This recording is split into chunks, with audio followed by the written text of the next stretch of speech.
What's going on, everyone? Welcome back. Today, we've got another live fantasy football mock draft for you. This time back on ESPN with a 12-team full-point PPR mock where we will be selecting from that 6th overall spot. We've got the setup all ready to go. And while we wait, a quick reminder, if you enjoy, hit that like button, subscribe, let us hear it in the comment section. Any questions you guys might have, we'll do our best to answer them. And lastly, check us out online at alldaypigskin.com. And while you're there, get yourself a copy of the 2021 ADP Fantasy Football Draft Guide. Everything you could want at a great value. Details in the description. But with that being said, let's get right into it. The first pick has already been made, to nobody's surprise, Christian McCaffrey. And I do want to quickly touch on, while we wait for our 6th overall selection, one Saquon Barkley, because earlier, news broke that he will be returning to the New York Giants and that he will resume, or I should say he will begin practicing to be activated off the PUP list, which obviously it's a step in the right direction, but ESPN still has him ranked as their number 3 overall running back, which I just simply cannot get behind because there's still going to be some uncertainty. He's still coming off a major injury, and the point of the first round, especially with the first 3 picks, is to minimize risk. So I would rather go with an Alvin Kamara. I'd rather go with an Ezekiel Elliott, an Austin Eckler, maybe even an Aaron Jones, all above Saquon Barkley. Right now, I've got Barkley right around as my RB7, RB8 in that range. Obviously, any positive news that comes out at this point in time will be beneficial to him, and his ADP will probably go up and up and up. Right now, him going with the 5th pick overall, I think that's probably a little bit too early. In the majority of places that we've seen, again, this comes back down to every single platform having its own player rankings. He's usually an end of the first round selection, but look, right now I'm on the clock, and I'm just going best player available. You could argue Austin Eckler, you can argue Alvin Kamara. I'll keep it simple. I won't get too radical. I'll go Alvin Kamara, even though, this would be a very, very difficult decision for Austin Eckler or Alvin Kamara. Now, prior to the Michael Thomas injury, I had, Austin Eckler as probably the selection. Now, I do think you can make a case about Alvin Kamara even being the 101 ahead of Christian McCaffrey. But to me, that would probably take Jameis Winston being named the starter. Then it's a situation where I'd feel very, very good about. But look, Austin Eckler is the 7th pick overall, followed by Ezekiel Elliott. I think right now, Austin Eckler, 7th overall, that's a steal. Austin Eckler, 6th overall, that's a steal. 5th overall, that's a steal. You get what I'm trying to say. I love Austin Eckler. So, kudos to the person that's wise enough to pick him at 7th overall. I love the fact that it's trending that way at this point in time. It's probably going to mean I'm going to have to pay up a little bit more for him, but I mean, that's what happens. We've only been screaming about Austin Eckler since back in February, back in March, but now people are finally catching up to it. Hopefully, they've been listening to our advice and realizing that he can be a league winner. So Austin Eckler, 7th overall, Ezekiel Elliott, 8th overall, followed by Devontae Adams and Tyreek Hill. So a run on wide receivers, even though, again, worth mentioning, Travis Kelce was the 4th pick overall. You're not going to see Travis Kelce go anywhere this high in any other platform. I mean, ESPN has him ranked as their 4th overall best player, which I think is absolutely nuts. I'd have, again, pretty much top 6 running backs all above him. And then from there, probably even the wide receivers, because I do think Kelce is getting to an age where right now you could argue, man, at some point in time, a decline will probably come. And, there's so many other tight ends that I think you can get cheaper, like a Darren Waller, like a TJ Hawkinson, that will also be difference makers at that position later on. So I'd rather pass on Travis Kelce. But the last 2 picks here to round out the first round, Aaron Jones, 11th overall. I really like that pick, followed by Jonathan Taylor, 12th overall. Again, personally, Jonathan Taylor, with the injuries on the offensive line for the Colts, with Carson Wentz being out, I'd rather take a Nick Chubb. I'd rather take an Antonio Gibson above Jonathan Taylor.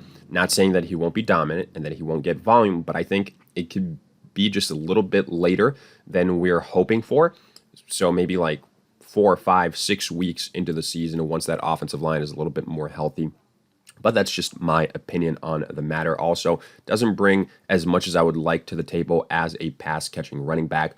You see George Kittle with the first pick in the second round. That's going to probably be the biggest reach in the second round. I hate that pick, especially again when you could argue George Kittle isn't even the second best tight end. You look at a guy like a Darren Waller, who I just alluded to. Kittle on a run-first team with a lot of emerging options. I don't like that pick. Then afterwards, Stephon Diggs, Nick Chubb, Antonio Gibson, Joe Mixon, Calvin Ridley. Unfortunately, we see here a run on, wide receivers that we really liked. Here, the board says Najee Harris. I'm not a Najee Harris believer, so it's not going to be going in that direction for me. Right now, running back-wise, I really do like Clyde Edwards-Helaire. I also like DeAndre Hopkins as a potential wide receiver.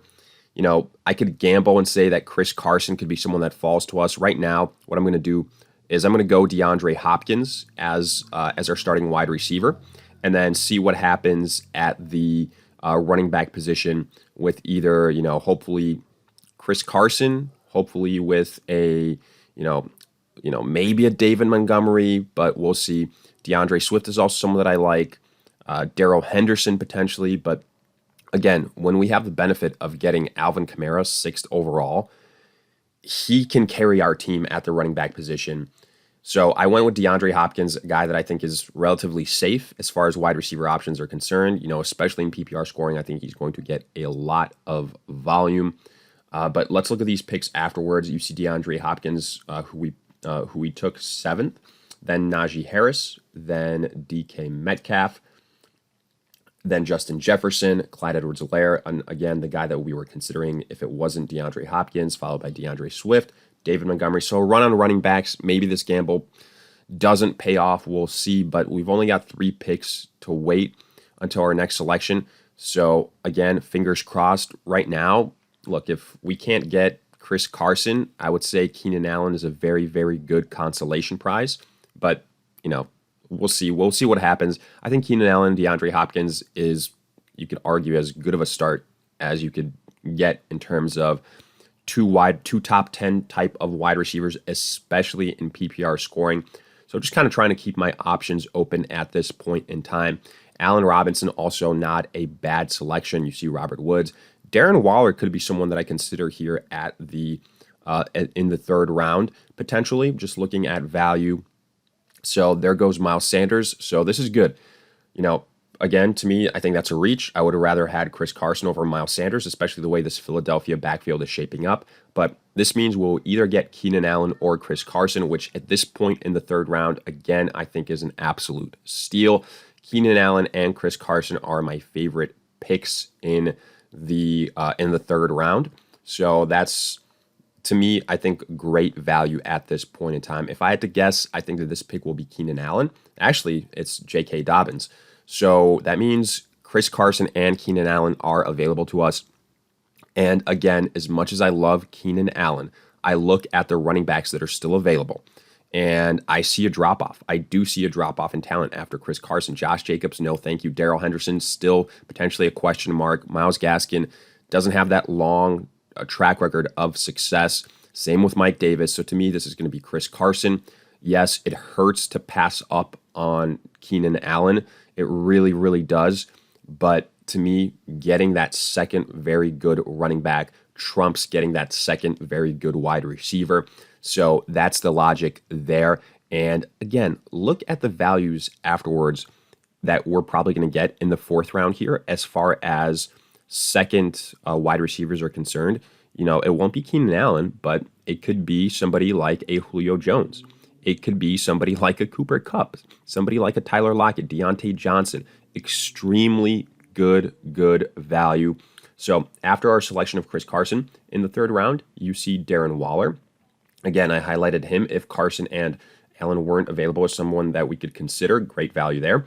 Allen Robinson, Keenan Allen, CeeDee Lamb, Robert Woods, Mike Evans, followed by Amari Cooper in the 4th round, the first pick in the 4th round, then Josh Jacobs, then Darrell Henderson. Personally, I would take Darrell Henderson above Josh Jacobs. I think the fact that, Kenyon Drake is with the Las Vegas Raiders does hurt Josh Jacobs. Right now, as we stand, nobody has been added behind Darrell Henderson. Cooper Kupp just got selected, a little bit disappointed there. I think, he would have been a great addition to the team.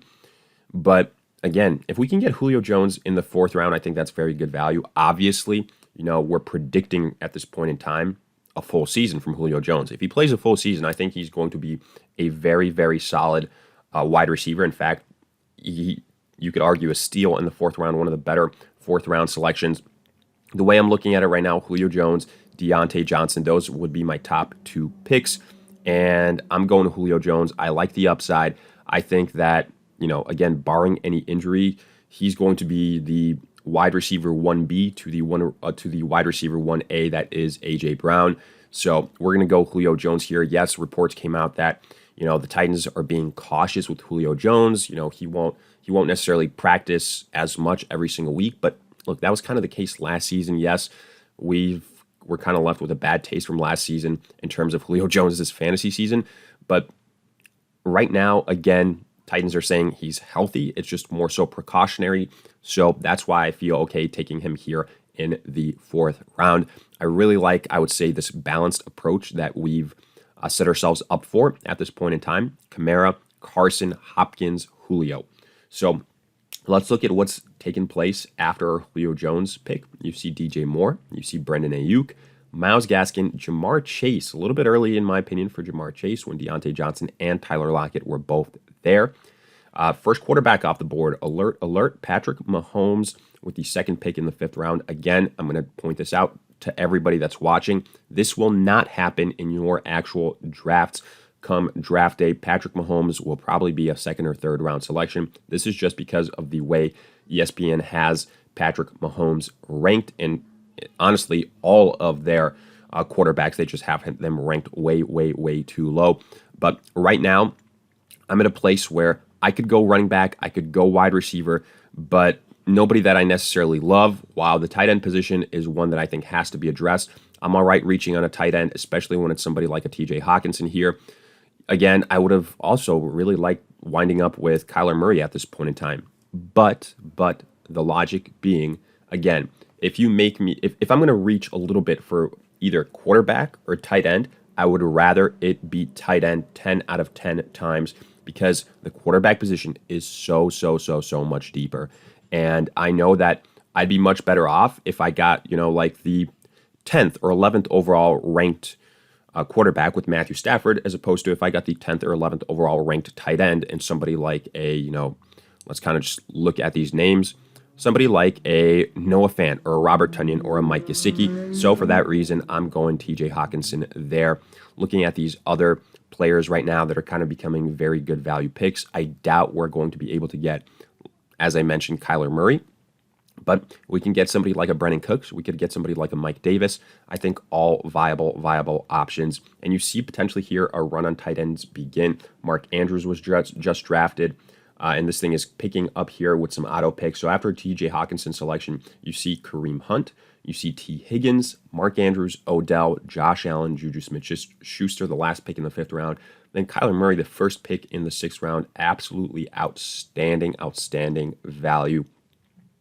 Followed by Michael Thomas. Again, don't draft Michael Thomas this early, folks. Michael Thomas this early, he's still a huge question mark.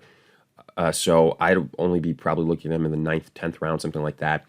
So afterwards, you see Dak Prescott, ETN, Lamar Jackson. So unfortunately, we don't get lucky with the Lamar Jackson situation. Mike Davis is the next pick, so we kind of get sniped there as well. But, other running backs right now, I'm going to pass. Looking at wide receivers, again, I mentioned Brendan Cooks. I think he has tremendous upside, especially with Deshaun Watson trending like he's going to play.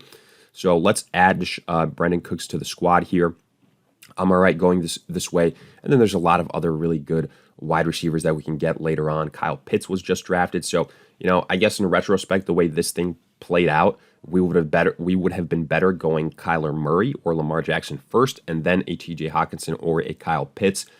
But, I do think it was a coin flip type of situation. And maybe if there weren't as many auto picks, it wouldn't have played out this way. I do think people realize the value of a top tier tight end more so than one of those quarterbacks. So I really am perfectly fine with TJ Hawkinson. I'm not second guessing that pick at all. And we're going to be able to get a very good option at quarterback later on. I promise you guys that. So don't worry. In fact, Already looking at some of these quarterbacks that we could consider here. Russell Wilson, Justin Herbert, Aaron Rodgers, all those three guys are still on the board. Look, Aaron Rodgers did just get selected, but that's all right. Russell Wilson and Justin Herbert are still there. So those are options. Now here, in fact, I'll probably still even wait on quarterback until the 8th round. That's how loaded this position is. Hopefully you guys can see that as well. Some picks after our Brendan Cook selection. I mentioned Kyle Pitts, very good value on Pitts at that point in time, followed by Curtis Samuel, followed by Robbie Anderson, Logan Thomas, Aaron Rodgers, Claypool, James Robinson, Russell Wilson, Herbert, Laviska. So I'll run on quarterbacks, but again, that's all right. We're not really panicking here. I'm looking at the picks, and I really like Damian Harris at this point in time, getting another running back to join the squad. So now we're up to 3 running backs. I like that number a lot. Potentially we could have gone Antonio Brown, but again, we've got 3 wide receivers on the squad already, so wasn't as big of a need, you could say. So we'll see if we get Antonio Brown here, and he is still on the board. I think that's a great value. Pretty much everybody at this point in time has kind of taken a quarterback, so I'm going to continue to load up on value. I'm going to get Antonio Brown here in the 8th round, and then in the 9th round, I'm going to go finally quarterback and see what happens there. Someone like a Jalen Hurts is still available. His value is kind of taking a hit, especially with some of those projections that a Deshaun Watson might play and that he could potentially get traded to the Eagles. But right now, personally, I think if Watson does play, he's going to play for the Houston Texans, and I'm perfectly fine taking Deshaun Watson as my top quarterback at this point in time. Again, just kind of reading the tea leaves, I think Deshaun Watson will play the entirety of this season. So that means you're getting an absolute steal at that value at this point in time. So I like that, but look, we'll probably draft Deshaun Watson and kind of wrap this thing up because it's turned into an auto draft fest, and we've already kind of got the majority of our team taken care of.